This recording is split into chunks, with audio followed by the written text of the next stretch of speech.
Good afternoon, everyone. Librarian Danielle Bélanger here from the Cote-Saint-Luc Public Library, joining you virtually. Today, we have another great program for you. The library is thrilled to have the opportunity to host a conversation with the international best-selling author, Monica Ali. Thank you very much, Monica, for taking the time to speak with me today, all the way from London, and to Maeve at Simon and Schuster for making this event possible. Thank you also to Andreas at Paragraph Bookstore for collaborating with us on this event. To begin with, I will share a condensed bio. Monica Ali was born in Dhaka, Bangladesh, and grew up in England. She was named one of the 20 best young British novelists under 40 by Granta. She is the author of 4 previous novels, including Untold Story and Brick Lane, which was shortlisted for the Booker Prize and the Guardian Book Prize, nominated for the National Book Critics Circle Award and the Los Angeles Times Book Prize, and was named a winner of the 2003 Discover Award for Fiction and a New York Times Editor's Choice book that same year. She lives in London with her husband and 2 children. Welcome, Monica, and thank you so much for joining me today.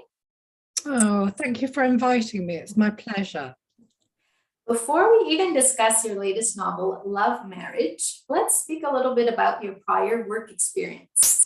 In the marketing department of a small publishing house, as a sales and marketing manager, and your work at a branding agency. Did these experiences help you discover your interest in writing? Well, I'm not sure that they did really. I mean, my desire to write was fueled by being a big reader, which started very, very early on in life. So I didn't grow up in a house with loads of books because I grew up poor, but I had a library card and that kind of saved me. So I was one of those kids that always had my head in a book. I'd even walk along sometimes reading a book. I quickly graduated to the adult section of the library, and I was a voracious, if somewhat random reader. So I think that really, those experiences of totally being able to disappear into another world, into another life, was what fueled my desire to become a writer. I mean, now I can't have quite the same experience with reading because I'm always reading with my analytical brain on as well. So I'm wondering, how was this effect achieved, or thinking about the structure of the novel. But as a writer, I find that I can have that experience in some way again, because I can lose myself in the writing in the way that I used to lose myself in the reading. And I think that's really why I write.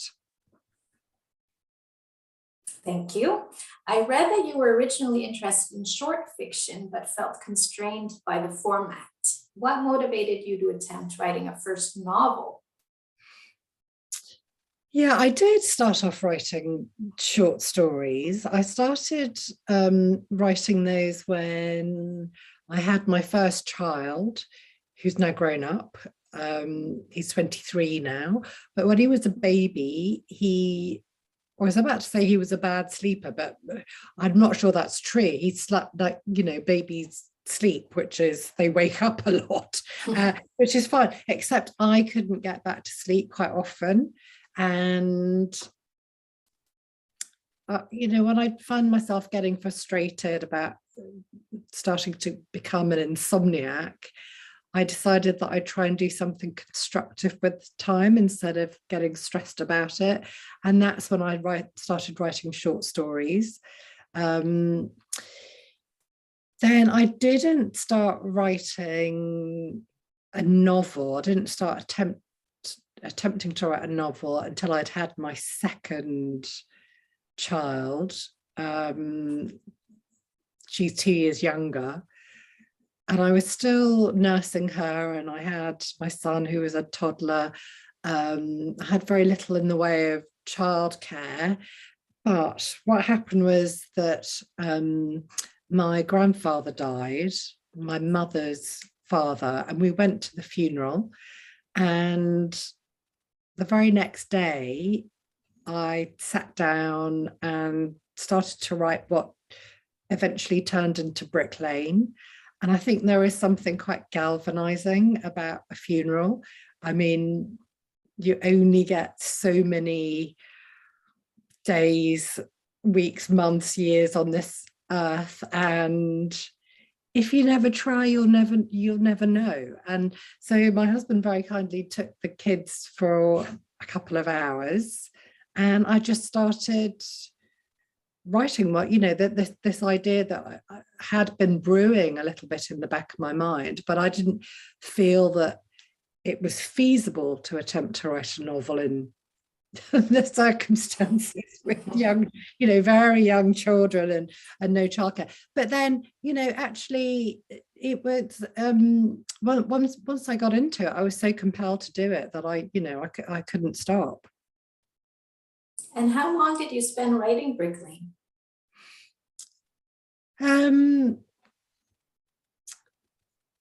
It took about 2.5 years from the day that I sat down to start. 2.5 years, I think. And can you tell us about the enormous success of Brick Lane and how that changed your life? Yeah, I mean, the main thing that it changed was that it gave me the space, because it gave me the money and therefore the time to not to have to think about going back to work or doing the freelance work that I was doing. Before that, I was a freelance copywriter. So that's the way that it radically changed my life, I would say. And it was published in, you know, loads of different languages, and I spent a lot of time going to support those different publications, so a lot of publicity and so on. So I got to travel to lots of amazing places, but that was quite hard, because you know, much as I wanted to support the publications, it was hard being away from home and leaving the children. So it was quite overwhelming in a way. But at the time, I mean, looking back on it, I think, you know, I did struggle quite a lot, but at the time I didn't feel that I could admit to that or complain about it, because, you know, when everything is going well, you're not supposed to complain about things, right? So Yes. I think, you know, it's in retrospect, I can look back and say, yeah, that was quite hard in some ways. And Brick Lane was turned into a film. And can you tell us a little bit about that? And were you involved in that process? So they asked me right at the beginning if I was interested in writing the script, and I wasn't. You know, that's a whole different thing, and I hadn't learned how to do that. So the production company would then send me the first draft, the second draft, the many drafts of the script, but they just stacked up in the corner of my office on the floor, and I never read any of them, because I knew that if I did, I would want to interfere and I'd want to have loads of comments. But it's a different animal, you know, it's a different thing, adapting the movie, adapting the book into a movie, and you can't put everything that's in the book into the film. And my view was that either you get fully involved, which I didn't want to do, or you kind of draw a line in the sand and, you know, hand over the book, and that's that. So the first time I knew what was in those draft scripts was when I actually saw the first, you know, the rough cut of the film. And actually I thought that Abby Morgan, who was a screenwriter, and Sarah Gavron, who directed it, had done a really great job. I mean, there are some things that I think, well, I wouldn't have done that, or I wouldn't have missed that.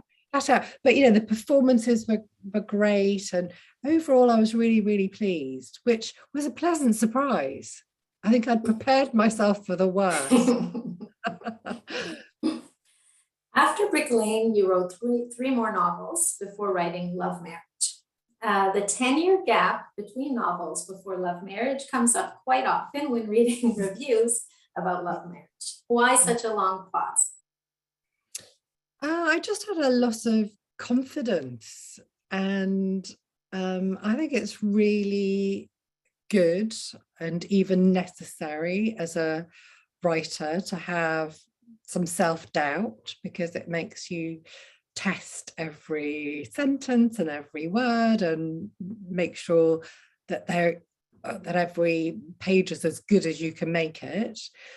But you also have to have a level of self-belief. Otherwise, you will never get anything onto the page. You will certainly never finish a whole novel. So, yeah, a total loss of confidence is just really catastrophic. So I stopped writing. But what helped get me out of it, strangely enough, was I did start thinking about writing for the screen, for the small screen, in fact, for television drama. Basically because I was watching a lot of telly. I thought, oh, maybe I can do that. And I've read huge numbers of TV scripts and sort of taught myself, how to do that. And then I worked with a number of different production companies, got scripts commissioned. Nothing ever ended up on the screen, but I very much enjoyed the process. I enjoyed learning a new craft, a new discipline. I enjoyed working in a much more collaborative way because, as you know, novel writing is a very solitary occupation. And most of all, it just reminded me that I need to be writing, and it kind of gave me back that joy of writing. So I started writing prose again, and Love Marriage took me about 4 or so years to write. So I did have a period of not writing, and then I had the period of trying to write for TV, and then I started on the research process and the writing for Love Marriage. And now the TV rights were auctioned for Love Marriage, and there was so much interest. It was a real buzz, it was very exciting. And I went with a company called New Pictures, who are just fantastic, and it is in development with the BBC, and I'm writing the script. So I now look back on that earlier script writing experience as sort of my apprenticeship. So it didn't go to waste. That's wonderful. It's sort of like you've come full circle. Right, exactly. So a big thank you again to Maeve at Simon & Schuster for sending me an advanced reader's copy of the book, Love Marriage, which I'm sure many of you listening in will put your names down for at the library. I will share a synopsis of the plot for those listening in today. Yasmin Ghorami is 26, in training to be a doctor like her Indian-born father, and engaged to the charismatic, upper-class Joe Sangster, whose formidable mother, Harriet, is a famous feminist. The gulf between families is vast. So too is the gulf in sexual experience between Yasmin and Joe. As the wedding draws near, misunderstandings, infidelities, and long-held secrets upend both Yasmin's relationship and that of her parents, a love marriage according to the family lore that Yasmin has believed all her life. A glorious acute observer of class, sexual mores, and the mysteries of the human heart, Monica Ali has written a captivating social comedy and a profoundly moving revelatory story of two cultures, two families, and two people trying to understand one another. Congratulations, Monica, on a very charming poignant and thought-provoking novel. I commend you on your ability to integrate humor and tact, tackling such taboo topics as race, gender, class, and sex, all within one novel. Can you tell us a bit about why you chose love marriage as both the title and one of the topics of the novel? Yeah, so I mean, there's some ambiguity in the way that people read the title, which I kind of enjoy. I like that. I did an interview, well, I've done a few interviews with Indian publications recently because the book is out and available in India as well. And of course, everybody in the subcontinent reads the title as love marriage is not the normal way of getting married, which is an arranged marriage. So people in the subcontinent don't talk about an arranged marriage. That is just marriage. Okay, and the other thing is called a love marriage. And people in the West don't talk about a love marriage. That's just marriage. But we talk about an arranged marriage. Okay, so I knew that I was very aware that people were going to read the title in different ways, depending on where their situation and what their background is. And in the West, you know, but people have asked me, oh, is it love and marriage, or is it a kind of command, you know, you should love marriage, or love must come before marriage. So, but that's all, you know, fine with me, because there is an ambiguity. Formally, or say literally, the title refers to the marriage between Yasmin's parents, Shaukat and Anisa. Yes. So the founding story of their family, the family myth, if you like, and I think all families more or less have a sort of originating story, or a, you know, a story that becomes a kind of sort of lore, as in folklore. And this is the one in the Ghorami family, because Yasmin's mother came from a well-off, very middle-class Indian background, Calcutta, and her father was a very poor boy. He grew up, you know, more or less on the street, and yet they would never have had, you know, their families would never have arranged a marriage, but against the odds and against everything, all expectations, they made this love match. So, and that is both a source of inspiration for Yasmin. Sometimes, like, love can conquer, or when she finds out that her wonderful, perfect fiance Joe has cheated on her, she sometimes sort of draws on this as a source of strength, or, you know, love can conquer everything, all the complications, all the hurdles that you have to overcome, including things like infidelity. And then sometimes it's really kind of a difficult thing to live up to, you know.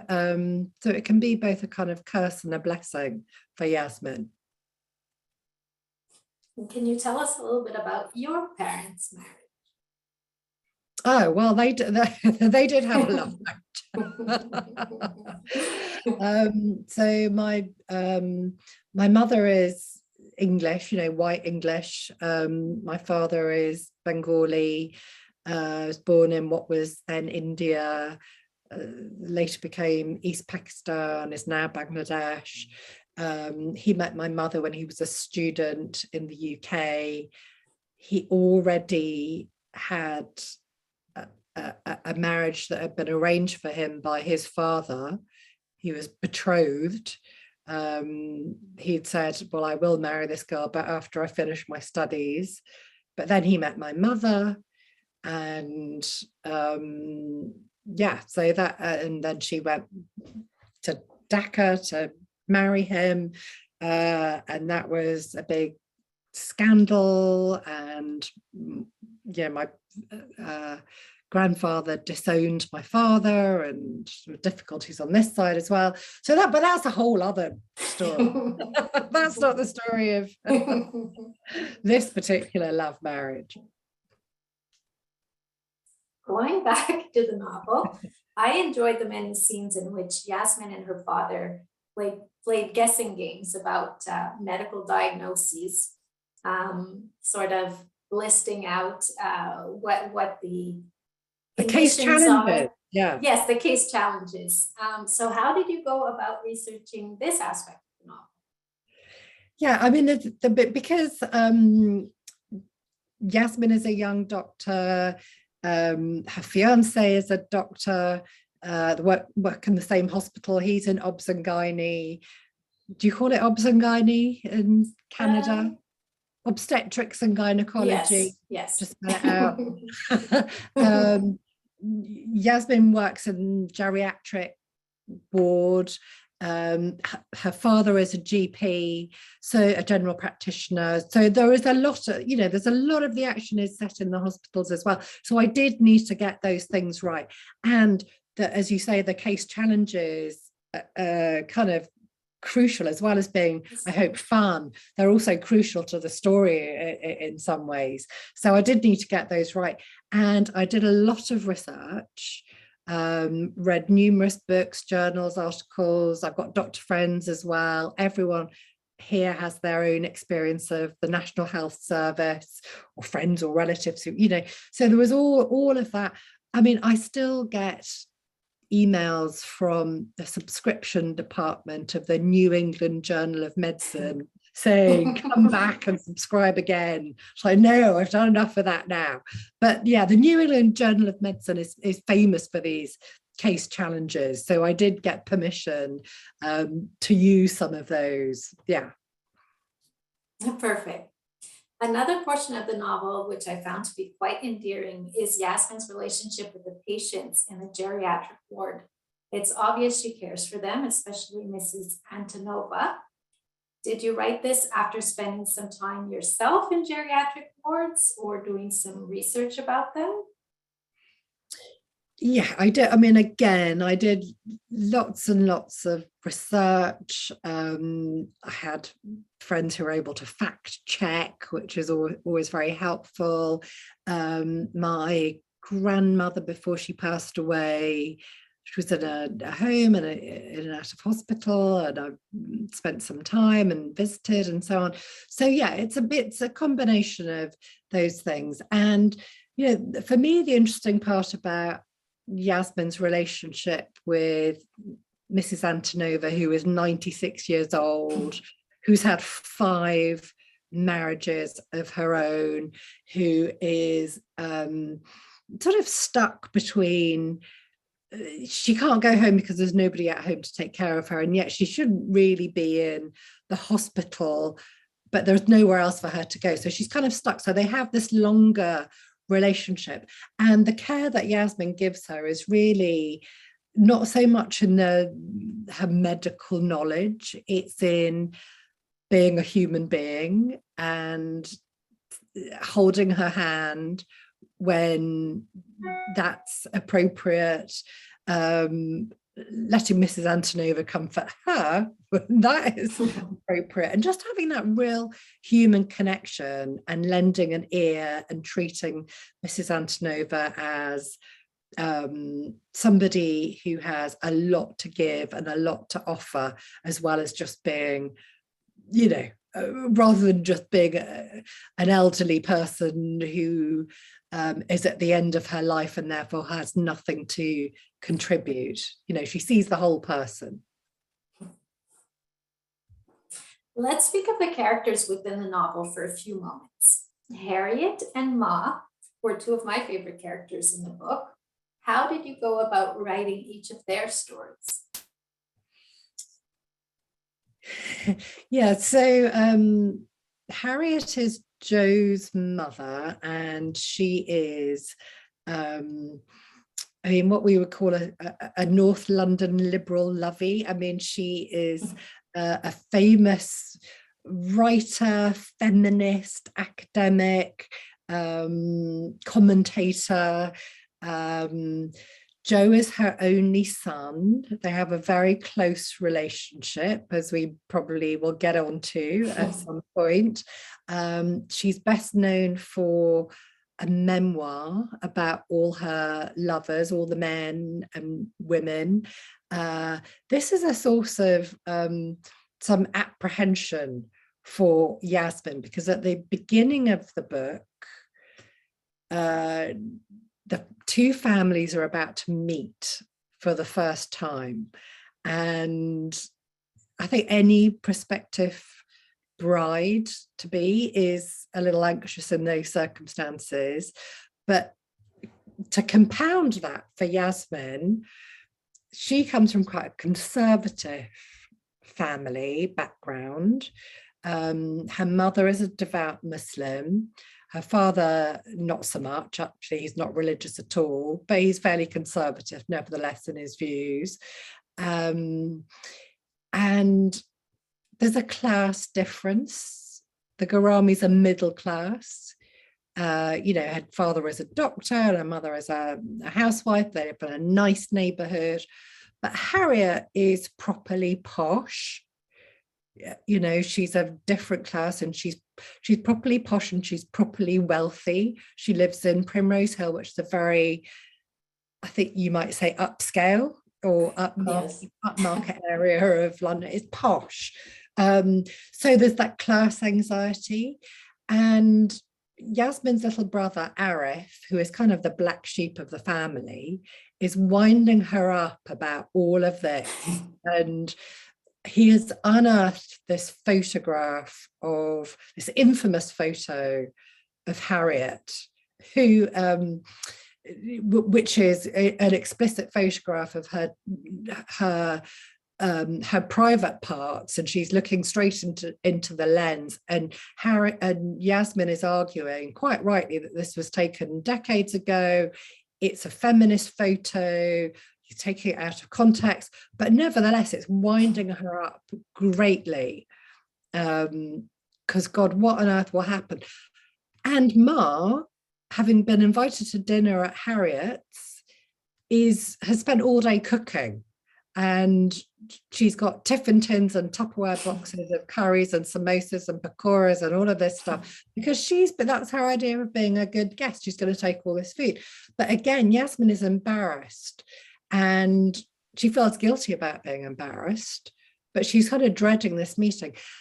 But actually what happens is not a clash of cultures, which I've seen sometimes the book described as. That doesn't happen. There's an anxiety there. But what happens is that Harriet embraces the Ghораmis, Ma in particular, and much too much for Yasmin's liking, and Harriet and Ma become friends. There were also some very interesting secondary characters like Rania, Pepperdine, Flame, and even Niam. How did you come up with these, and which did you find most fascinating? Well, which I find most fascinating. I'll tell you who was the most fun to write was Pepperdine. So Pepperdine is a colleague of Yasmin's. He's actually her boss and her supervisor. He is a consultant in the care of the elderly department at St Barnabas Hospital, where they both work, and Joe works as well. And I don't think it's spoiling anything for people who haven't read the book to say that Joe is wonderful, this fiance. He's handsome, he's charming, he's rich. He's also kind and sensitive and caring, but he does cheat on Yasmin. And Yasmin then shocks herself even more by having revenge sex with this colleague, Pepperdine. Because, yeah, I mean, Yasmin has always thought of herself as, I mean, she's a follower of the rules. She's a good girl. She's a good person. She's, you know, deeply moral. And yet now she's nursing this enormous secret. Little does she know that Joe's got an even bigger secret, but, you know, we perhaps get onto that later or not. But Pepperdine was enormous fun to write because in a way he shows Yasmin who she really is. I mean, or forces Yasmin to confront who she is, who she could be, who she wants to be, how she wants to operate in this world, and how much she's been hiding her own desires, even from herself. And he's sort of the catalyst for a lot of that. And my publishers in the UK, Virago, I mean, there's a Pepperdine fan club there. They've all got the hots for him. And I think a lot of readers have felt the same way at Pepperdine. And I've got a soft spot for him myself, I have to say. I enjoy the way that Yasmin is very hot and cold with him, but I feel like it's because she's not comfortable with herself, and that's why she's not always very nice to him, even when he's always being very kind to her. Yes, she's sort of flinging around a lot of accusations towards him, but he quite calm. I think that's what infuriates her about him, is that he does retain his calm, and that he can point out her flaws in a very calm manner. I think at one point he even tells her that she's mean, or she's capable, she's got a mean streak, and she's shocked. She's like, me? Who could possibly be? And then she ponders on that. Yeah, so I think that's why I enjoyed writing Pepperdine, because I mean, Yasmin, well, I mean, you know, she's very dear to my heart, and she is the protagonist. If I had to pick one central character, most of the book is from her perspective. But yeah, she gets a lot of things wrong. You know, she's got a lot to learn. And in this novel, the bond between Yasmin and her brother is strong, despite their differences in opinions at times, several times throughout the novel. Do you think this helped Arif grow up, if you will, over the course of the novel? The bond between brother and sister? Yes. Yeah. Interesting question. Yeah. Yes, probably. Yeah. I mean, what do you think? I think that it helped him because he doesn't have the best relationship with his father. And yes, his mother always looks out for him, but even when Yasmin doesn't agree, I think he knows she cares. Yeah. Yeah, I think that's right. I mean, they have quite a complicated relationship, don't they? And Yasmin is often frustrated, if not outright angry, with him for messing about, for not fulfilling his duties in a way. And the more that he doesn't live up to the kind of son he's supposed to be, the more that she feels that she's got to fill that role. So she's the good and dutiful daughter, and he's the rebel. I think that, you know, there's resentment there that's built up over the years. But sometimes she kind of envies him, his freedom and his ability to make his own decisions, right or wrong, reckless or, you know, considered. And his relationship with Lucy, his girlfriend, and Lucy's family is sometimes verges on kind of envious. So when the father realizes that, discovers by accident that Lucy is pregnant, and he meets her, you know, he's angry. He thinks Arif is throwing his life away, that this girl is not good enough.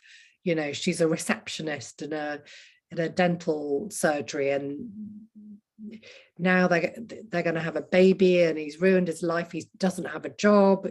How's he going to look after this child? And almost in a way, you know, Yasmin feels that he looks down on Lucy's family as not being they're working class or an ordinary family, but there's a sort of level of transparency in that family. It doesn't mean that they don't have their difficulties. They do have their difficulties, but they don't have the twisted, knotted lies, secret, guilt, shame that the Ghoramis and the Sangsters have.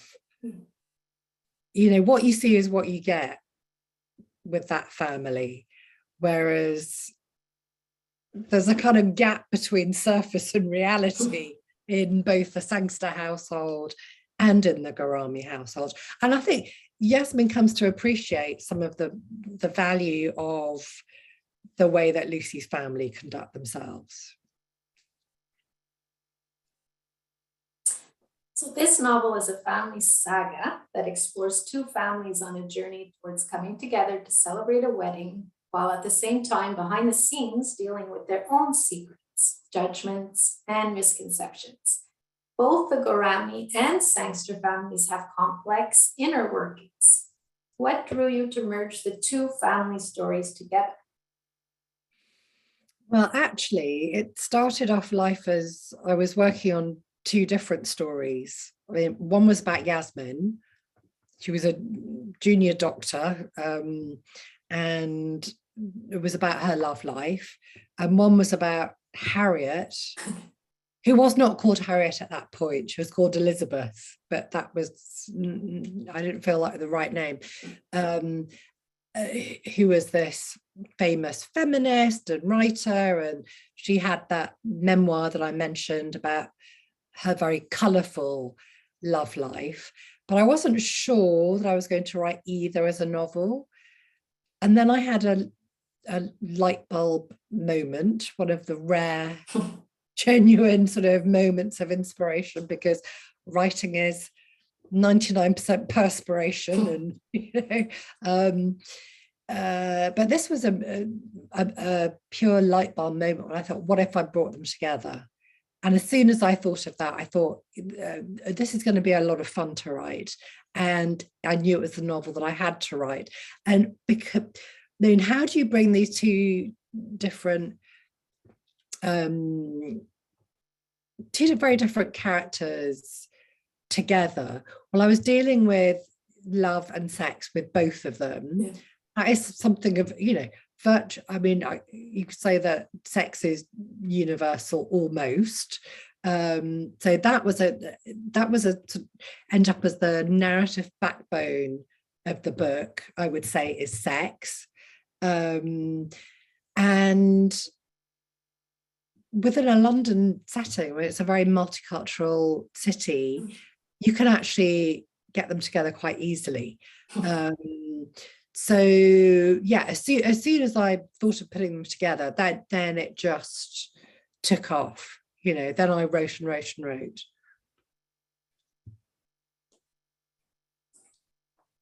Why choose Yasmin and Joe to be married with such vast differences when it comes to both attitudes and experience with sex? Yeah, so I mean, as I just said, I the narrative backbone or the story engine of the whole book is sex. I mean, it is about, I mean, there's plenty in it about love and marriage, but the major turning points of the story all hinge on sex in one way or another. And that could be infidelity or revenge sex or sexual addiction, issues around sexual violence or sexual identity. it's what moves the story along by and large. It's also how the protagonists grapple with their own identities or mature into them. It's more often than not, it is what sparks the drama or the conflict within families or between different characters. So you could say that sex is, it's every character's weakness and it's every character's strength. So in exploring all of that, I have to also add that sex, that I mean, there's very little actual sex in the book. I think there's 2 sex scenes. You know, it's not 50 Shades of Grey. There's 2, you know, short but crucial, I think, rather than gratuitous sex scenes in the book. And I was dreading writing them. You know, I was sweating and nervous and anxious because I knew that I couldn't bottle out of it. I couldn't chicken out of doing it because it's so crucial to Yasmin's development as a character, you know, as a person, as a woman, that I had to do it. And then when it came down to it, it was actually fine. I think because it is so integral and necessary. And there's a period sex scene which you know, I think is pivotal. It's a pivotal scene for Yasmin because it carries a lot of weight, you know, because of her background. It's not just about, oh, is this a bit messy?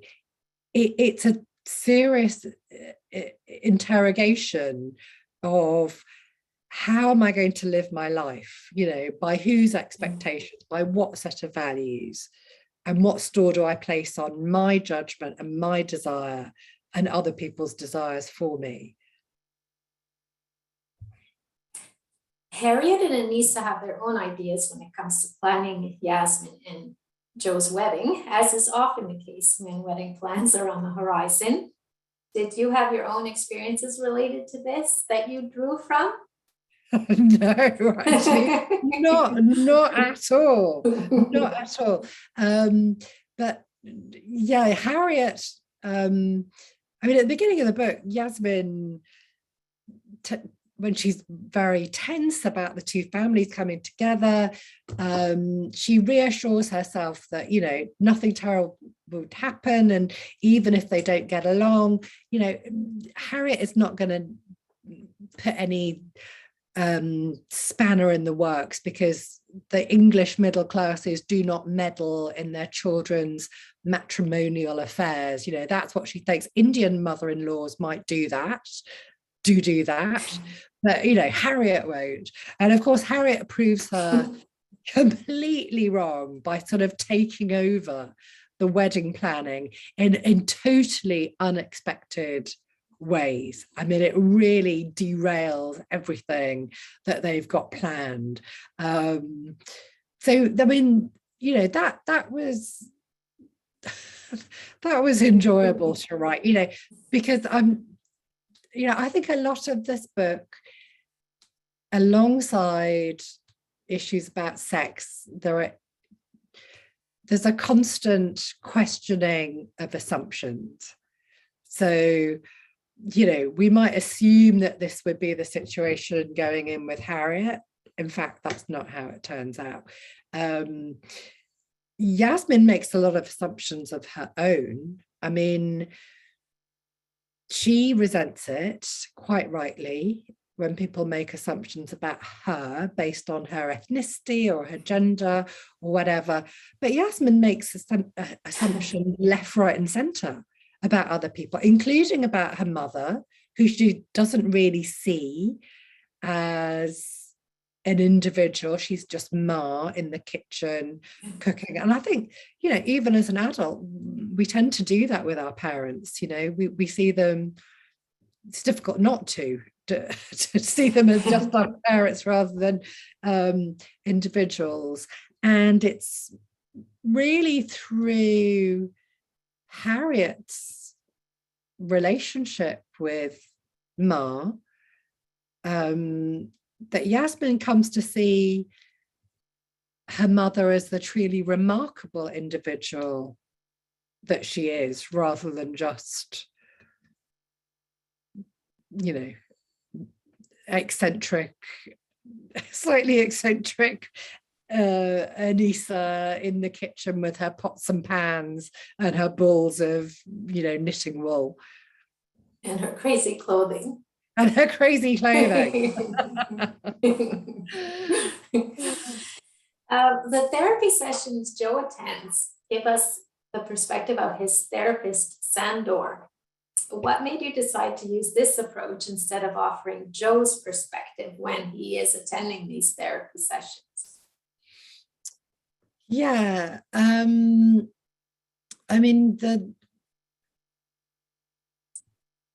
Joe is a really obviously big part of the book. I mean, you know, his character is very crucial. And so we needed to be close to him, but there was a sort of structural issue that I wrestled with long and hard at the beginning, because he's a sex addict. He hasn't been cheating on Yasmin left, right, and centre. They've been together 6 months, and then he has this slip up, you know, this mistake. So that sends him into therapy for his addiction, which he thinks that, you know, he sort of thought that he had conquered. And Yasmin doesn't know about the addiction. So if we had Joe right from the beginning, in his perspective, in his eyes, we would have to know about his sex addiction. Otherwise, he would be withholding and we would never trust him as a narrator. And that would be a different kind of relationship with him. He'd become an unreliable narrator and we'd be distanced from him.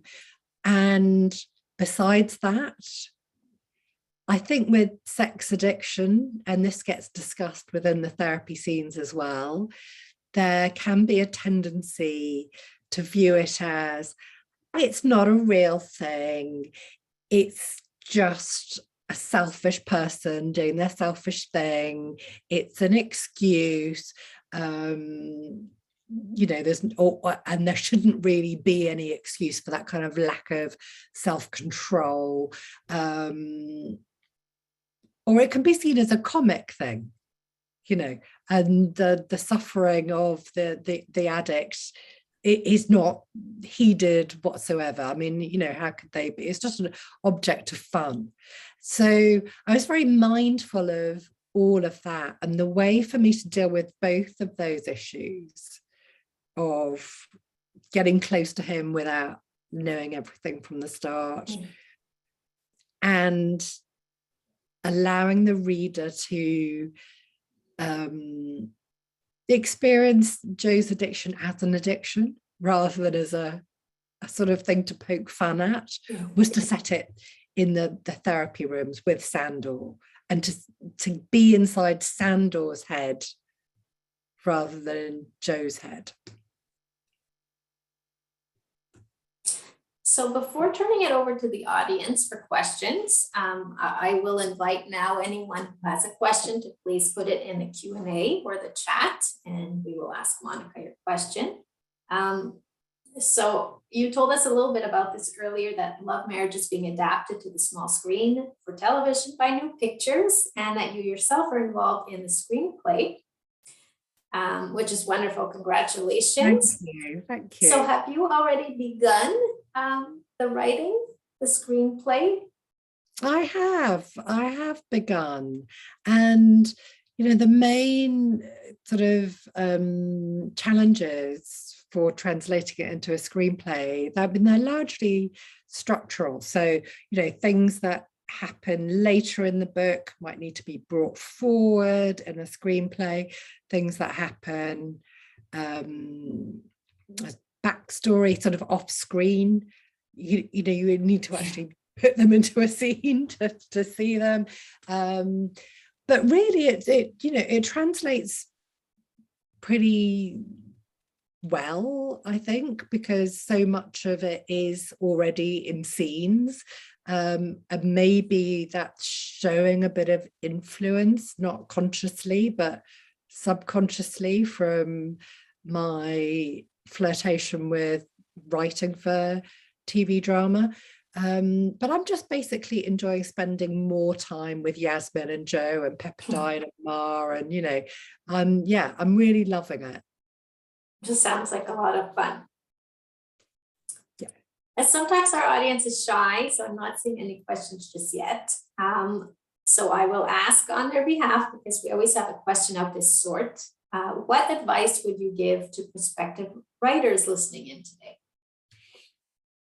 I mean, my advice is always read. I mean, those are the top three things that you do. I mean, a lot of people go on writing courses, and that is all well and good. I've taught on them myself, but you don't need to spend all that money on an MFA, and I've taught on MFAs as well. I don't have anything against them. But if you have a library card and a desire to write, you have all the resources that you need. So a deep engagement with the reading that is sufficient. And to be curious, to be curious about the world. I mean, to me, novel writing isn't just about navel gazing and looking inwards. It's also about your engagement with the world and being deeply curious about it. So we did have a question pop up. Do you have any recommended read-alikes? A read alike. What does that mean? For anyone who will enjoy this book, do you have any other books to recommend? Or you could just tell us what you're reading now, which you think we should be reading as well. Oh, okay. So I read the love songs of W.E.B. Du Bois recently, which I thought was fantastic. I can't remember somebody, Fanon Jeffers, I think, was the name of the author. She's a poet. It's her first novel. It's a big book set over a sprawling time period that deals with issues of slavery in America, and then comes up to the present day as well. Thought that was fantastic. At Night All Blood is Black by David Diop, which won the International Booker Prize, I think last year, about Senegalese soldiers in the trenches in World War I. It's quite a dark book, but it's utterly enthralling. It's a very short read. What else? I mean, I've constantly got so many books on the go. Natalia Ginsburg's book of essays, The Little Virtues, I thought was absolutely life-changing, just a beautiful book. Yeah, I mean, I could go on, but three's probably enough. Yes, that's enough. Thank you so much, Monica. That's all the time we have with you today, as we know you have another engagement coming up. Thank you so much for taking the time to speak with us. And I encourage everyone to read Love Marriage. You won't regret it. Thank you very much. Thank you, Monica. Thank you, everyone. Thank you so much for inviting me. Bye. Bye. Bye.